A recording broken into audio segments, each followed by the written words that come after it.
प्यारे बच्चों नमस्कार, मैं मनीष शर्मा मैथ के इस लेक्चर में आप सभी का स्वागत करता हूं। और बच्चों आज आपके इंटरपोलेशन विद इक्वल इंटरवल का लेक्चर नंबर 2। बच्चों यदि आपको याद हो तो जो प्रीवियस लेक्चर था उसमें मैंने आपको न्यूटन ग्रेगरी अगर अंतर्वेशन जो आपका फॉर्मूला होता है वो फॉर्मूला समझाया था और उससे रिलेटेड कुछ क्वेश्चन करवाए थे। तो ये बच्चों पहले उस फॉर्मूले से रिलेटेड एक क्वेश्चन और सोल्व करते हैं ताकि एक बार आपको वो फॉर्मूला रिवाइज हो जाए। उसके बाद जो आपका नेक्स्ट फॉर्मूला है और नेक्स्ट टाइप के जो क्वेश्चन है उनको सोल्व करते हैं। तो ये बच्चों फर्स्ट एग्जांपल ही आपकी बुक का वो लेके चल रहा हूँ मैं। आपको दिया है अंक x और y कुछ है दिया है ऐसा, ये है 19, 39, 59, 79 एंड 99 और यहाँ आपको दिया है 41, 103, 168 एंड 218 एंड लास्ट है 235। आपको वैल्यू फाइंड आउट करनी है x इक्वल टू 17 पर। सॉरी, ये क्वेश्चन दिया है बच्चों आपको यदि याद हो कि भी जो प्रीवियस लेक्चर था मैंने उसमें आपको ये बताया था कि जो इंटरपोलेशन है वो क्या होता है कि यदि मान लो आपको इस तरीके से कोई डेटा देकर उनके बीच का कोई वैल्यू पूछ ली जाए तो उसे हम क्या कहते हैं, इंटरपोलेशन। और यदि इस डेटा से बाहर की वैल्यू पूछ ली जाए तो उसको हम क्या कहते हैं, एक्स्ट्रापोलेशन। ठीक है, इंटरपोलेशन को यानी अंतर्वेशन यानी अंदर की कोई मान को निकालना, बहिर्वेशन यानी एक्स्ट्रापोलेशन का मतलब है बाहर की किसी मान को निकालना। ठीक है, तो ये बच्चों इसको सोल्व करते हैं। तो सबसे पहले यहाँ पर क्या निकालेंगे हम, डेल वाई। फॉर्मूला याद होगा आपको, बस उसी के अकॉर्डिंग चलो। इससे ये माइनस करो तो 103 से 41 माइनस होगा तो ये आ जाएगा 62। इससे ये माइनस होगा तो ये आ जाएगा बच्चों 65। इससे माइनस होगा तो ये आ जाएगा 50 और ये आ जाएगा 70। क्लियर है बच्चों, सिर्फ माइनस करना है, नॉर्मली सी कैलकुलेशन है। आगे देखो, फिर आएगा डेल स्क्वायर वाई। इससे माइनस किया 3, इससे माइनस किया -15 और इससे माइनस किया माइनस का 33। फिर आ जाएगा बच्चों हमारे पास del cube y. Del cube y क्या होगा, इससे माइनस करेंगे -18, इससे माइनस करूँगा तो भी -18 और डेल 4 वाई यहाँ पे मैं लिखूँगा तो ये क्या आ जाएगा 0। इतनी बात आपके माइंड में फीड होगी क्या? पहले ये देखो, यहाँ तक कोई डाउट है तो बताओ, आराम से बच्चों इसको देखो, कोई डाउट है बताओ। यानी सबसे पहले आपका काम ये होगा कि आप डिफरेंस टेबल को तैयार करो। यदि आपको याद हो तो जो हमने फर्स्ट चैप्टर किया था उसके अंदर भी हमने डिफरेंस टेबल को तैयार किया था, ये प्रोसेस बताई थी। फॉर्मूला आपको बताया था, जो वैल्यू निकालनी है उसको मैं एक बार कंपेयर करूँगा a प्लस NH के साथ 17 लेकर। a का मतलब होता है x की first value 19 plus n as it is. h आपको पता ही है जो डिफरेंस चल रहा है यहाँ पे वो कितने का है, वो है 20 का। तो n आ जाएगा यहाँ से 70 माइनस 19 अपॉन 20 यानी 51 अपॉन 20। डिवाइड करोगे इसको 51 को किया तो आ जाएगा 22.55 आ जाएगा। ये कितना आ जाएगा 2.55। मतलब बच्चों इतने बात दिमाग में आ गई होगी, यहाँ तक कोई डाउट नहीं होगा किसी को? कोई डाउट है क्या? आराम से देखो, जो हमने लिखा भी n की वैल्यू कैसी आती है, a प्लस NH की ये जो वैल्यू है, a की वैल्यू रख दो, h की वैल्यू रख दो, सोल्व कर लो। क्लियर है, सिंपल कैलकुलेशन ही है, ज़्यादा टफ तो नहीं है। आगे देखो, फॉर्मूला था f of a plus NH, जो हमें वैल्यू चाहिए f of a n del F A plus n minus 1 del square F A plus, sorry नीचे 2 फैक्टोरियल हो रहेगा n minus 1 n minus 2 upon 3 factorial del cube F A. हाँ, यहाँ पे हम डेल 4 तक भी जा सकते हैं, लेकिन यहाँ पे हम डेल 4 तक बच्चों नहीं जाएंगे। उसका कारण क्या है, डेल 4 तक नहीं जाने का क्या कारण है? क्योंकि आप देखो कि डेल 4 की वैल्यू क्या आ रही है, 0। डेल 4 की वैल्यू क्या आ रही है बच्चों, 0। तो अब आप बताओ क्या 0 रखना है? भाई मैं 0 रखूँगा तो कैलकुलेशन में यूज़ करते वो सारी वैल्यू 0 हो जानी है। तो जब 0 रखने का कोई फ़ायदा ही नहीं है, कोई बेनिफिट ही नहीं है, तो फिर हम उस वैल्यू के ऊपर नहीं आएंगे। तो यहीं पे क्वेश्चन को सॉल्व करते हैं। एफ ए कितना है, ये value 41, N 2.55, del F A यानी फर्स्ट वैल्यू बच्चों कितनी है 62, प्लस एन माइनस 1, एन है 2.55, 2.55 माइनस 1 करेंगे तो 1.55 अपॉन 2 फैक्टोरियल टू 2 ही होता है। और डेल स्क्वायर एफ ए ये वैल्यू कितनी है 3, प्लस 2.55, 1 माइनस किया 1.55, फिर 2 माइनस किया 0.55, 3 फैक्टोरियल यानी 6, और ये कितना है -18। अब बच्चों आपका काम क्या रह जाता है, पहले बताओ इतनी बात दिमाग में फीड हो गई होगी, यहाँ तक तो कोई डाउट नहीं है। अब इतनी बात यदि आपके दिमाग में फीड हो जाती है तो अब आपका काम सिर्फ इतना बच जाता है कि इसकी कैलकुलेशन को करना। आपका काम अब क्या बच जाता है, तो इसकी कैलकुलेशन को करना, मल्टीप्लाई करना, डिवाइड करना, जो आपका काम होगा। और जैसा कि आपको याद हो, मैंने आपको ये भी कहा था कि इस पेपर के अंदर आपको कैलकुलेटर की ज़रूरत पड़ेगी। मैंने क्या कहा था आपको कि इस पेपर के अंदर आपको स्पेशली कैलकुलेटर की बच्चों जरूरत पड़ेगी। तो आपको एक कैलकुलेशन कैलकुलेटर की सहायता से करनी पड़ेगी, तो आप इजीली कर सकते हो। ठीक है, तो बुक से देखकर मैं सीधा आंसर लिख रहा हूँ। जब आप इसे सोल्व करोगे तो आपका आंसर आना चाहिए अप्रोक्सीमेट 199। ठीक है बच्चों, अब आपको सिर्फ फोकस किस पे करना है, फोकस आपको ये करना है कि नंबर 1 आपका ये जो टेबल तैयार करने का तरीका वो गलत ना हो। कई बार देखने में आता है कि कुछ स्टूडेंट क्या करते हैं, यहाँ पे वैल्यू को थोड़ा सा जल्दबाजी में ऊपर नीचे कर बैठते हैं, जिसकी वजह से कैलकुलेशन बाद में, क्योंकि यहाँ पे वैल्यू एक भी वैल्यू गलत होगी तो पूरा रिजल्ट बिगड़ जाता है। यदि आपकी कोई भी एक भी वैल्यू यहाँ पे गलत हो जाती है ना, तो आपका बच्चों यहाँ पे पूरा रिजल्ट बिगड़ जाएगा। ठीक है, तो ये बात आपको स्पेशली याद रखनी है। और एक एक वैल्यू को ध्यान से रख के बस कैलकुलेशन करते वक्त प्लस माइनस का थोड़ा सा आपको ध्यान रखना है। ठीक है, तो बताओ बच्चों, पहला फॉर्मूला कंप्लीट है। तो आइए अब नेक्स्ट फॉर्मूला, इस फॉर्मूले का नाम था न्यूटन ग्रेगरी अग्र अंतर्वेशन फॉर्मूला, फॉरवर्ड डिफरेंस। अब बैकवर्ड डिफरेंस यानी पश्च अंतर्वेशन का फॉर्मूला पढ़ते हैं सबसे पहले। तो देखो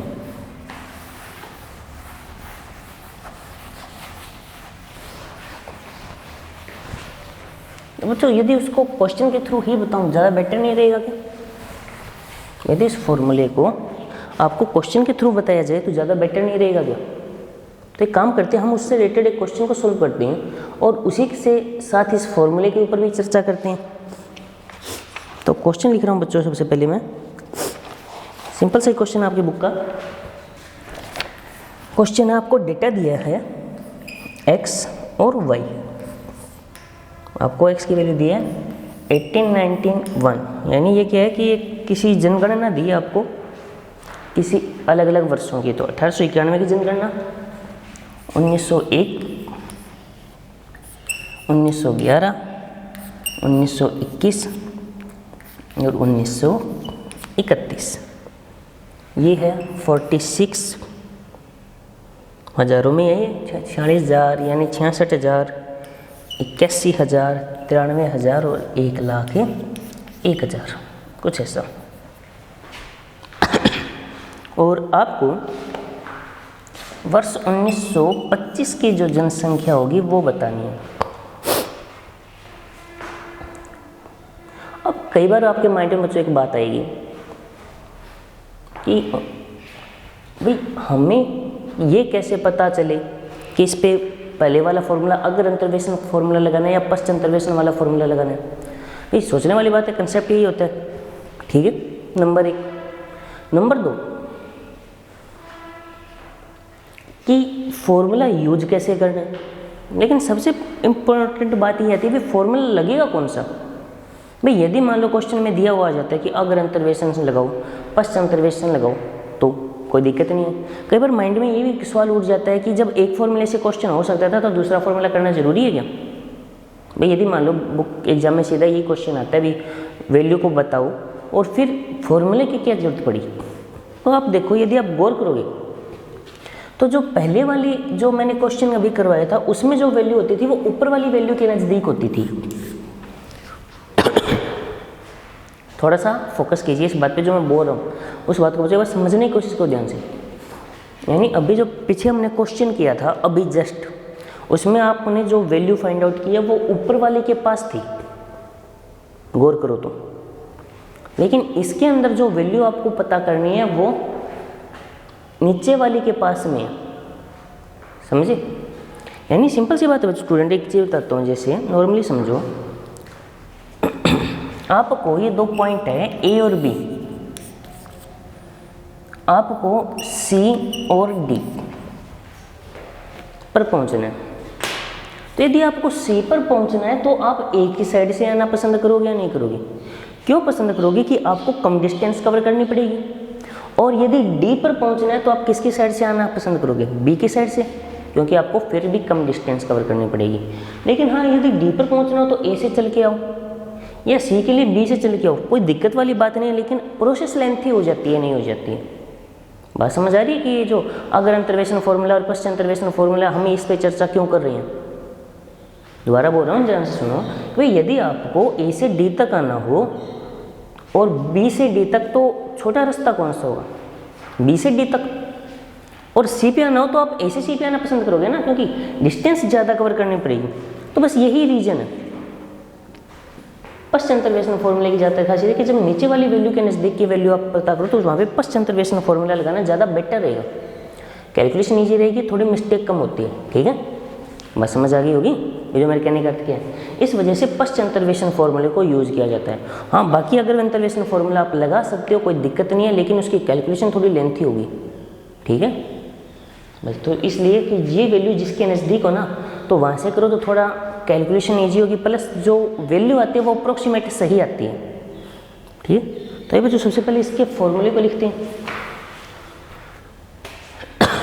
तो जो भी वैल्यू चाहिए उसको यदि मैं fx मान लूँ, जस्ट एग्जाम्पल सिर्फ, तो इसका फॉर्मूला होगा f of a plus NH m del F A plus NH m m plus 1 upon 2 factorial del square f of a plus NH। इस तरीके से बच्चों ये फॉर्मूला आगे चलता रहेगा। तो बात कि उस फॉर्मूले और इस फॉर्मूले में ज़्यादा डिफरेंस क्या हुआ? भाई हम ऐसा क्या करें कि वो फॉर्मूला जल्दी से याद हो जाए? तो सिंपल सी बात समझिए कि उस फॉर्मूले के अंदर आप स्टार्टिंग की वैल्यू लेते हो, इसमें लोगे लास्ट की वैल्यू, बस यानी नीचे से चलना आपको। ठीक है, फॉर्मूला याद रखने का तरीका क्या है कि जो यदि आप पीछे वाला फॉर्मूला याद करो तो वहाँ पे हमने क्या किया था, हम स्टार्टिंग की वैल्यू लेते हुए आ रहे थे। स्टार्टिंग की वैल्यू लेते हुए आ रहे थे या नहीं आ रहे थे? हम ऊपर वाली वैल्यू एफ ए, फिर डेल एफ ए, उसके बाद डेल स्क्वायर एफ ए, कुछ ऐसा लेते हुए आ रहे थे। लेकिन यहाँ पे क्या है, F A plus N H, यानी नीचे वाली वैल्यू को हमें ज़्यादा इंपॉर्टेंस देनी है ऊपर वाली वैल्यू की तुलना में। तो हम यहाँ पे लिखेंगे F of A plus N H, N की जगह यहाँ पे एम यूज किए, क्योंकि ये बता दूँगा क्यों एन मैं यहाँ पे लिख चुका हूँ, फॉर्मूले में मैं एन लिख चुका हूँ, तो फिर एन के अलावा और कोई मुझे वेरिएबल लिखना था तो एम लिख लिया। ठीक है, M del F of A plus N H, यानी नीचे वाली वैल्यू को वेट रहते देनी है, प्लस वहाँ पे N N minus 1 N minus 2 के रेंज में जा रहे थे, यहाँ पर आपको M M plus 1 M plus 2, समझ गए? यानी वहाँ पे N N minus 1 N minus 2 की रेंज में चल रहे थे, यहाँ पे कैसे चल रहा है M M plus 1 M plus 2 की रेंज में चल रहे हैं। तो आइए फिर इसके अकॉर्डिंग पहले वैल्यू को पता करते हैं सारी। डेल वाई, ठीक है, प्रोसेस बच्चों वही है, माइनस करना, इससे माइनस करो 20 15 12 8, इससे माइनस करो -5 -10 -4, डेल क्यूब 2 और -1, और इससे माइनस करोगे तो डेल 4 ये आ जाएगा माइनस का 3। पता बताओ इतनी बात दिमाग में फिट हुई है बच्चों ने भी? कोई डाउट है? सिंपल सी प्रोसेस है भाई, ये वैल्यू यहाँ से पुट करनी है। अब थोड़ा सा ध्यान से समझिए, यहाँ पे m कैसे निकलेगा वो सबसे इम्पोर्टेंट है। m का फॉर्मूला कुछ ऐसा होगा, a plus NH plus MH equal to ऐसा। बस इसके ऊपर फोकस कर लो। मैंने क्या कहा था, जहाँ जहाँ a यूज हुआ था वहाँ वहाँ आप a प्लस NH को यूज करोगे। बस समझ आई? दोबारा बोल रहा हूँ, आराम से सुनिए। मैंने ये कहा था कि वहाँ जहाँ जहाँ आपने क्या यूज किया था, a यूज किया था, इसके अंदर वहाँ a प्लस NH यूज होगा। क्लियर होगी इतनी बात? तो a प्लस NH की वैल्यू है 1931। m हमें ज्ञात करना है, h कितने 10 1925। तो हम बच्चों थोड़ा डायरेक्टली निकाल लेते हैं। देखो ये इधर आएगा माइनस का 6 हो जाएगा अपॉन 10, यानी रिजल्ट आएगा माइनस का 0.6। ठीक है, बट इन वैल्यूज को लेना आपको। तो ये बच्चों क्वेश्चन को सोल्व करते हैं। अभी यहाँ कर रहा हूँ, ठीक है, और साइड में ये दिखाई नहीं देगा आपको, इसलिए यहाँ लिख रहा हूँ। तो सबसे पहले फॉर्मूले के according f of a plus NH कितना है 101। फिर आता है m की वैल्यू है माइनस का 0.6। Del F A plus NH यानी नीचे से चल रहा है 8। फिर m प्लस 1 यानी माइनस का 0.6 प्लस 1 करोगे तो प्लस का 0.4 अपॉन 2 फैक्टोरियल होता है बेटा 2। डेल स्क्वायर एफ ए तो ये आ जाएगा -4 प्लस m माइनस का 0.6, m प्लस 1 0.4, m प्लस 2 यानी 1.4 अपॉन 3 फैक्टोरियल की वैल्यू होती है बच्चों 6, और डेल स्क्वायर ये है -1 प्लस नेक्स्ट क्या होगा -0.6 प्लस का 0.4 1.4 2.4 और वो वैल्यू है -3 और नीचे 4 फैक्टोरियल तो वो हो जाएगा 24। ये लीजिए। अब आपका काम क्या बच गया बच्चों? आपका काम सिर्फ इतना बच जाता है कि इसकी कैलकुलेशन कीजिए और इसको सॉल्व कीजिए। बताइए बच्चों, कोई डाउट है यहाँ तक? कोई प्रॉब्लम है तो आप आसानी से बता सकते हो। हाँ, बाकी यहाँ पे डेल क्यूब तक चलो ज़्यादा बेटर रहेगा, कोई दिक्कत वाली बात नहीं है, आगे वाली पे मत जाओ चाहिए। ठीक है भैया, हमने यहाँ पे -3 तक लिया, बुक के अकॉर्डिंग आप -1 तक भी चल सकते हो क्योंकि अप्रोक्सीमेट वैल्यू वही आनी है। ठीक है, क्योंकि वो वैल्यू बहुत कम आएगी। ठीक है, ये जो वैल्यू आएगी ना वो बहुत छोटी आएगी, जिसकी वजह से आप इसको नेगलेक्ट भी कर सकते हो।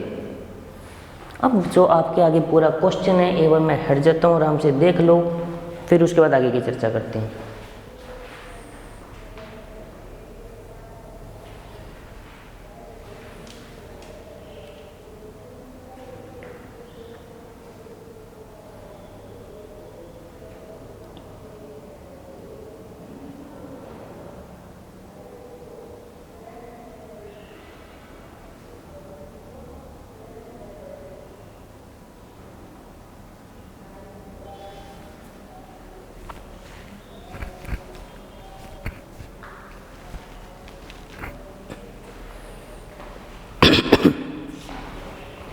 देख लिया बच्चों ध्यान से?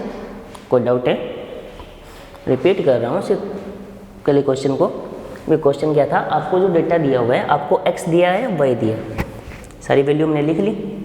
ठीक है, उसके बाद अब क्या करना है आपको, सबसे पहले del square Y, del cube Y, del 4y निकालने का तरीका आप जानते हो। बाद वाले से पहले वाले को क्या करते जाओ, माइनस करते जाओ क्रमागति वैल्यू। ये नीचे वाली पे बॉक्स क्यों किया, क्योंकि फॉर्मूले के अकॉर्डिंग देखो, जो पहले वाला फॉर्मूला था उसमें हम ऊपर वाली वैल्यू को ऐसे लिखते हुए आ रहे थे, पर संतवेशन है नीचे वाली वैल्यू को लेके चलेंगे, यानी यहाँ पे एफ ए की जगह सारा काम F A plus N H के लिए ही होगा। ठीक है, तो देखो तो सबसे पहले ए की जगह A plus N H plus M H जो चाहिए, वहाँ से मैंने एम का मान निकाल लिया। एम का मान आया माइनस का 0.6। फॉर्मूला आपको याद रखना है, F of A plus N H plus M del F A plus N H plus M plus 1 upon 2 factorial. यानी सिर्फ दो बातों का डिफरेंस है ना, वहाँ पे n-1 n-2 ये रेंज चल रही थी, यहाँ पे क्या है m+1 m+2 आपको इस रेंज के ऊपर रहना है। पहली बात क्लियर हो गई। उसके बाद उसमें ऊपर f(a) को हम वरीयता दे रहे थे, यहाँ पे किसको देनी है वरीयता, नीचे वाली वैल्यू यानी f(a+n)।